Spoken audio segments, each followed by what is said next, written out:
ଜୟ ଜଗନ୍ନାଥ ସାଙ୍ଗମାନେ କେମିତି ଅଛନ୍ତି ସାଙ୍ଗମାନେ ମୁଁ ଆଶା କରିବି ଠାକୁରଙ୍କ ଉପରେ ବହୁତ ଭଲ ଥାଅ ତ ସାଙ୍ଗମାନେ ଆଜି ଗୋଟେ ନୂଆ ତରିକାରେ ମୁଁ ଅଣ୍ଡା ସିଝା କରିବି ବୋଲି ଭାବିଲି।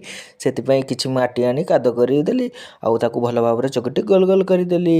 ତାପରେ ଅଣ୍ଡାକୁ ପୁର ଦେଲା ପରେ ତାକୁ ମୁଁ ଭଲସେ ଗୋଲ ଗୋଲ କରି ମଣ୍ଡା ପିଠା ଭଳି ତିଆରି କରିଦେଲି। ଏହାପରେ କିଛି ସମୟ ପରେ ମୁଁ ଆଉ ଗୋଟେ ମଧ୍ୟ ଅଣ୍ଡା ଆଣି ତାକୁ ଗୋଲ ଗୋଲ କରି ମାଟି ପାତ୍ରରେ ପୁରା ଢାଙ୍କିଦେଲି ଯେଭଳି ଅଣ୍ଡାଟି ବାହାରେ କିଛି ନ ଦେଖାଯିବ। ତାପରେ ମୁଁ ତାକୁ ଭଲ ଭାବରେ ଗୋଲ କରି ତାକୁ ନେଇଗଲି ଚୁଲି ଦାଉ ଦାଉ କରୁଥିବା ନିଆଁରେ ମୁଁ ପକାଇଦେଲି। ଏହାପରେ ଚୁଲିରୁ ମୁଁ ସବୁ ନିଆଁକୁ ତାକୁ ଭଲ ଭାବରେ ଢାଙ୍କିଦେଲି ଯେପରି ଆମର ଭଲ ଭାବରେ ପୋଡ଼ିଯିବ ଏହିପରି ଦେଖିପାରୁଥିବେ ସାଙ୍ଗମାନେ ମୁଁ ଭଲ ଭାବରେ ଢାଙ୍କିଦେଲି। ତାପରେ ଚୁଲି ଲିଭେଇ ଗଲା ପରେ ମୁଁ ଅଣ୍ଡା ଦୁଇଟାକୁ ଖୋଲିଲି ଏବଂ ଅଣ୍ଡାକୁ ମାଟି ଗୋଲିକି ଫଟେଇଦେଲି। ତାପରେ ଅଣ୍ଡା ଦୁଇଟା ବାହାର କରି ତାକୁ ଭଲ ଭାବରେ ମୁଁ ପାଣିରେ ଧୋଇଦେଲି ଯେମିତି କାଦୁଅ ସବୁ ଭଲ ଭାବରେ ଛାଡ଼ିଯିବ।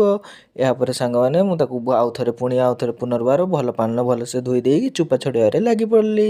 ତ ସାଙ୍ଗମାନେ ଦେଖିପାରୁଥିବେ ମୁଁ ଚୋପା ଛଡ଼େଇ ଦେଇଛି ଏବେ ବର୍ତ୍ତମାନ ଚୋପା ବି ଆରାମସେ ଛାଡ଼ିଯାଇଛି ଆଉ ଅଣ୍ଡା ସିଝାଟି ବି ବହୁତ ଭାବରେ ଭଲରେ ସିଝିଯାଇଛି। ତ ସାଙ୍ଗମାନେ ଏହିପରି କିଏ କିଏ କରିଛନ୍ତି ନିହାତି ଆମ କମେଣ୍ଟ ମାଧ୍ୟମରେ ନିହାତି ଜଣାଇବେ।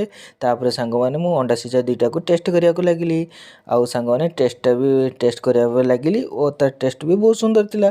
ତ ସାଙ୍ଗମାନେ ଏହିପରି କିଏ କିଏ କରିଛନ୍ତି କମେଣ୍ଟ ମାଧ୍ୟମରେ ନିହାତି ଜଣାଇବେ। ରହିଲି ଜୟ ଜଗନ୍ନାଥ।